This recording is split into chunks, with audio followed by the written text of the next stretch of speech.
সম্মানিত দর্শকবৃন্দ আসসালামু আলাইকুম। আমাদের এখানে সকালে ভোরে হালকা পাতলা একটু বৃষ্টি হয়েছে। যদিও বিভিন্ন জায়গায় দেখা যাচ্ছে যেমন চিটং, তারপরে হচ্ছে জামালপুর, সুনামগঞ্জ প্রভৃতি জায়গায় প্রচুর পরিমাণে বৃষ্টি এবং ঝড় হচ্ছে। কিন্তু আমাদের এই নাটোর শহরে বা নাটোরে কিন্তু খুবই কম বৃষ্টি হচ্ছে। বৃষ্টি হচ্ছে না বললে চলে, তবে আকাশ খুবই মেঘলা আছে। যেকোনো সময় বৃষ্টি আসতেও পারে, বলা যায় না।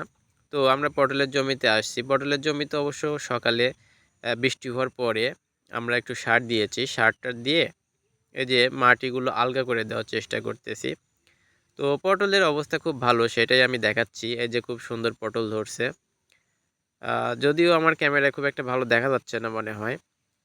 যাই হোক, পটলের যত্ন খুব ভালোভাবে না নিতে পারলে পটল কিন্তু খুব ভালো হবে না। এজন্য আমরা খুব বেশি পরিশ্রম করি। এই যে আমরা সার দিয়েছি, এখানে দেখা যাচ্ছে এই যে সার দিয়েছি গাছের একটু দূর দিয়ে। তারপরে হচ্ছে এই যে জৈব সার দিয়েছি, সেটাও দেখা যাচ্ছে। এই যে জৈব সার দিয়েছি।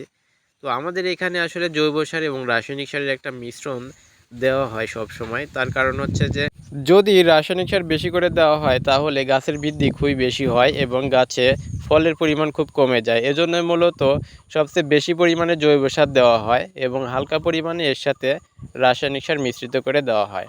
তো দর্শক, সবজি চাষ আসলে জৈব সারের বিকল্প নাই। এজন্য সবজি চাষ করতে গেলে অবশ্যই আপনাকে জৈব সার দিতে হবে। তো দর্শক, আজকের ভিডিও পর্যন্তই। ভালো থাকবেন সবাই। ধন্যবাদ আপনাদের সবাইকে।